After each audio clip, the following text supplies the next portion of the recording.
Assalamualaikum warahmatullahi wabarakatuh. Berjumpa kembali dengan saya Diki Firmansyah. Oke, teman-teman, apa kabar semuanya? Saat ini kita akan membahas satu bahasan yang paling penting, paling berpengaruh. Kita bisa memperbaharui cara mendidik dan membesarkan anak-anak kita, karena ada faktor lain selain prestasi akademik ya, yang harus dibangun untuk melahirkan kehebatan. Di sini ada pola mengubah pola berpikir untuk perubahan besar dalam hidup Anda, yaitu mindset. Selamat mendengarkan, akan kita bahas dari A sampai Z. Oke teman-teman, ini kutipan karya Carol S. Dweck ya. Ini terjual 2 juta exemplar, dan mari kita akan bahas dari kata pengantar untuk ini. Selamat mendengarkan. Orang-orang pintar yang terkurung pikirannya sendiri. Anda mungkin pernah bertanya, kemana teman-teman yang dulu menjadi kebanggaan guru karena nilai-nilainya tercapai atau rapotnya tinggi, bertaburan angka 10 atau nilai A, dan dinilai paling pandai di kelas?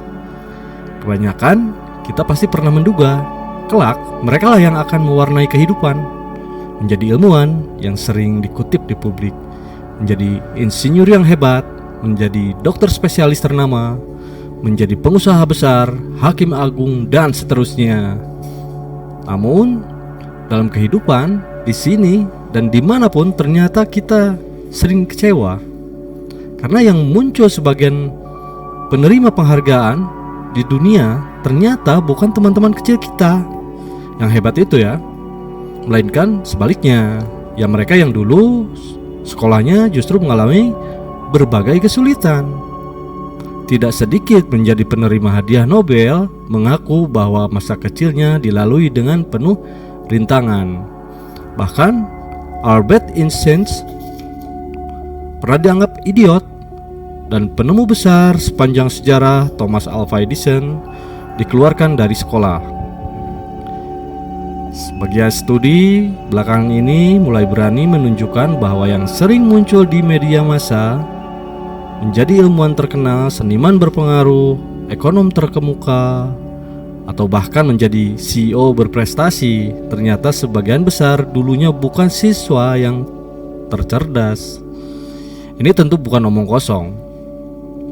Atau rekan-rekan mereka sendiri mengakui bahwa Gladwell di tahun 2008 menemukan para penerima hadiah Nobel ternyata bukanlah orang-orang yang ber-IQ tinggi seperti yang diduga oleh para pramu teori kecerdasan.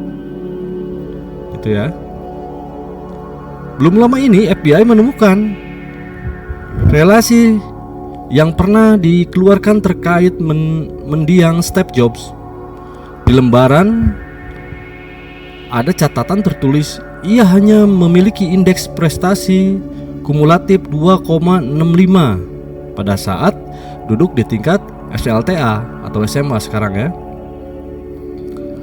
Kalau Anda membaca laporan itu sebelum Jobs dikenal atas karya-karyanya, mungkin Anda termasuk orang yang percaya bahwa Jobs bukan sosok jenius. Lewat buku ini, psikolog Carol Dweck mengungkapkan hasil penelitiannya yang menemukan bahwa ada faktor lain yang lebih penting dari kecerdasan, yaitu mindset. Dalam hal ini, ia menekankan bahwa manusia memiliki 2 jenis mindset. Pertama, mindset yang tumbuh, dan kedua, mindset yang tetap, atau growth mindset dan fixed mindset. Orang-orang yang bermindset tetap cenderung mementingkan apa yang didapat dari masa lalunya, yaitu prestasi sekolah yang tampak dalam ijazah dan gelar sekolah. Dan sekali didapat, mereka percaya bahwa prestasi itu akan berlaku selama-lamanya, persis seperti cara pandang kita tentang IQ. Sebaliknya, yang bermindset tumbuh berani menghadapi tantangan baru. Mereka percaya bahwa kecerdasan bisa berubah seperti otot, yang kalau dilatih terus-menerus akan menjadi kuat dan besar. Dan Dweck menemukan bahwa mindset tumbuh itu kelak akan diraih oleh orang yang berani menghadapi kesulitan dan tantangan baru. Jadi bisa dilatih. Dan untuk itu peran orang tua dan guru sangat menentukan. Saya tidak bermaksud menganggap bahwa ijazah itu tidak penting. Ijazah itu penting. Namun yang memprihatinkan adalah saat ini sekolah dan universitas banyak dikuasai oleh orang-orang yang bermental ijazah dan asal sekolah. Akibatnya, mereka terkurung dalam penjara yang mereka ciptakan sendiri, yaitu fixed mindset. Mereka dibesarkan dalam lingkungan yang steril dan seakan-akan sekali diraih mereka akan cerdas selama-lamanya. Dan tentu perlu kita koreksi, apalagi anak-anak pandai yang dibentuk keluarganya, yang selalu memberi topangan, selalu memuji keberhasilannya, dan selalu memberi ujian berupa kesulitan. Ini tentu merepotkan anak itu sendiri. Saya berharap dengan membaca buku ini atau mengutip buku ini, kita bisa memperbaharui cara mendidik dan cara membesarkan anak-anak kita. Karena ada faktor lain selain prestasi akademik yang harus dibangun untuk melahirkan kehebatan. Tugas kita bukanlah membuat seseorang menjadi hebat sesaat ya. Jadi tugas kita itu bukan membuat seseorang menjadi hebat sesaat, melainkan membuat mereka bisa tumbuh dan berkembang, menemukan pintu masa depan, beradaptasi dengan perubahan. Oke, selamat mendengarkan dari Guru Besar Universitas Indonesia. Kutipan ke-1 dengan judul di garis bawahi jenis-jenis mindset. Ketika saya baru saja memulai tugas sebagai peneliti muda, suatu kejadian mengubah hidup saya. Saya terdorong untuk memahami cara orang menghadapi kegagalan, dan saya pun mempelajari dengan memperhatikan cara para siswa bergulat dengan persoalan-persoalan sulit. Suatu ketika, saya membawa anak-anak ke sebuah ruangan di sekolah, membuat mereka nyaman, kemudian memberikan mereka serangkaian teka-teki untuk dipecahkan. Teka-teki awal memang mudah, tetapi teka-teki berikutnya cukup sulit. Ketika para siswa menggerutu, berkeringat, dan berusaha keras, saya mengawasi strategi-strategi mereka dan mencari tahu apa yang mungkin mereka pikirkan dan rasakan.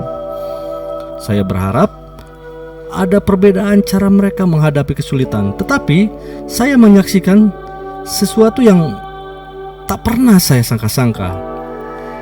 Ketika dihadapkan dengan teka-teki sulit, seorang anak laki-laki berusia 10 tahun menarik kursinya, menggosok-gosokkan kedua tangannya, berdecak, kemudian berteriak, "Aku suka tantangan." Seorang siswa lainnya yang tengah berusaha keras menyelesaikan teka-teki ini menatap dengan gembira dan dengan mantap mengatakan, "Kamu tahu, saya berharap ini akan memberi banyak pengetahuan." Apa yang salah dengan mereka? Saya bertanya-tanya. Saya selalu berpikir seseorang dapat mengatasi atau tidak dapat mengatasi kegagalan. Saya tidak pernah berpikir seseorang menyukai kegagalan. Apakah anak ini aneh ataukah mereka benar-benar memahami sesuatu?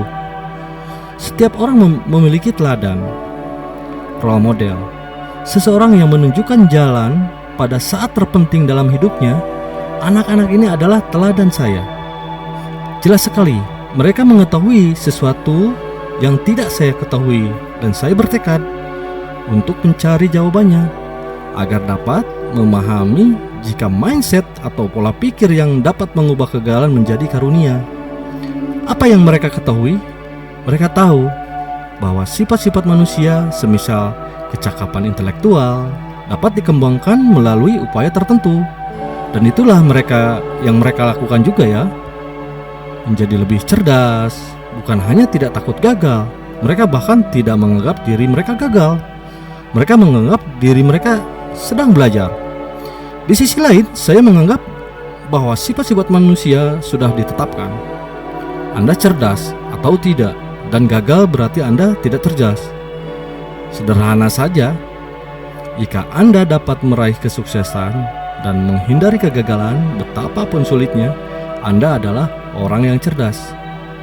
Perjuangan, kesalahan, dan ketekunan sama sekali tidak menjadi bagian dari gambaran ini. Apakah sifat-sifat manusia bisa dikembangkan atau justru tak bisa diubah layaknya ukiran pada batu adalah persoalan.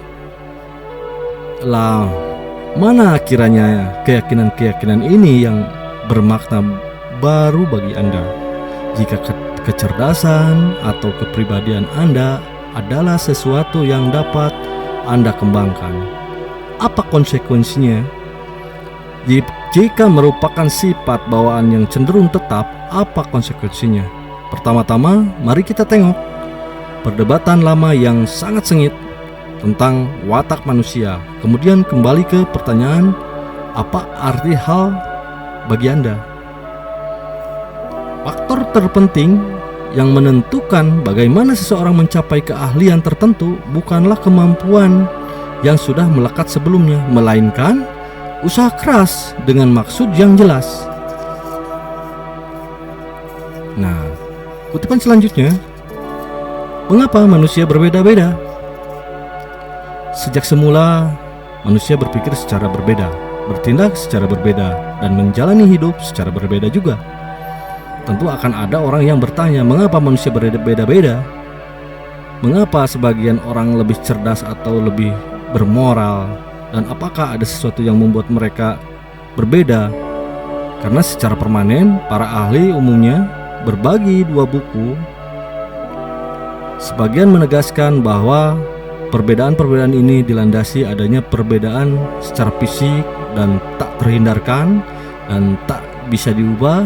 Sering berjalannya waktu, dugaan perbedaan-perbedaan fisik ini meliputi tonjolan-tonjolan yang ada di wilayah tengkorak atau frenologi, ukuran dan bentuk tengkorak atau kraniologi, dan sekarang namanya disebut gen.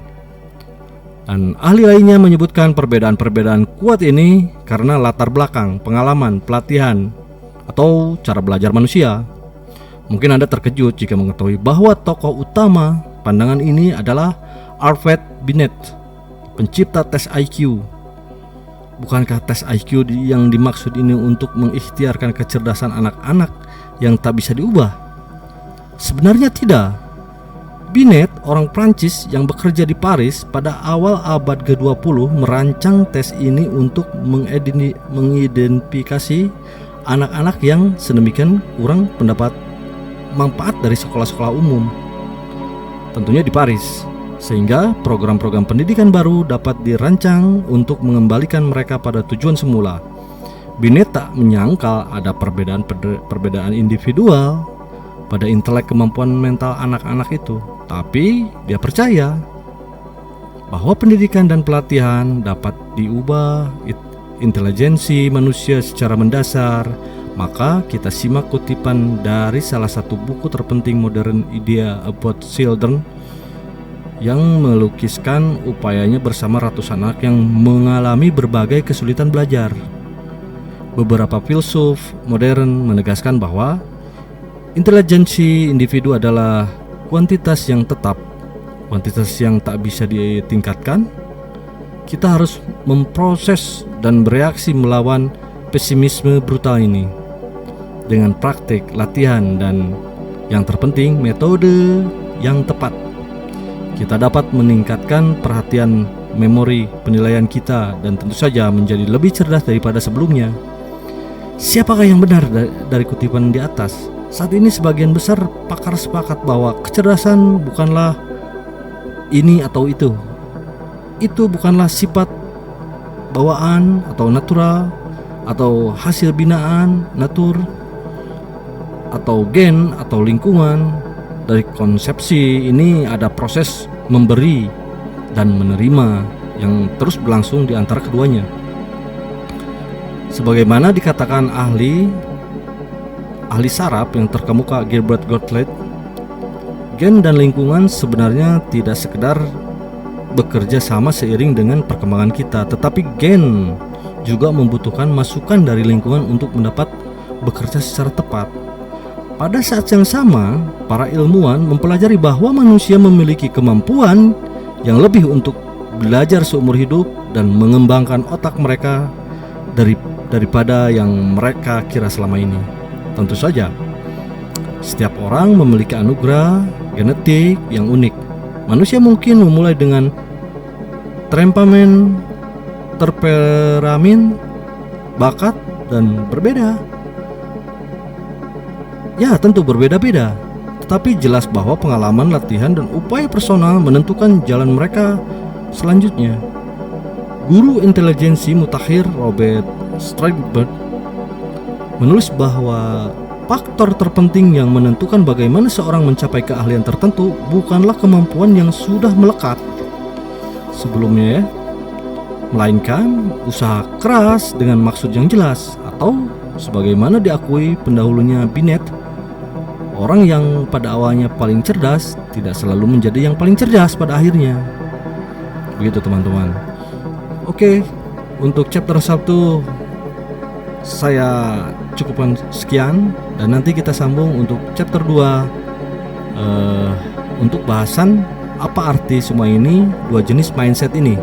Oke teman-teman, sampai di sini dulu, dan saksikan nanti untuk kutipan-kutipan selanjutnya. Assalamualaikum warahmatullahi wabarakatuh.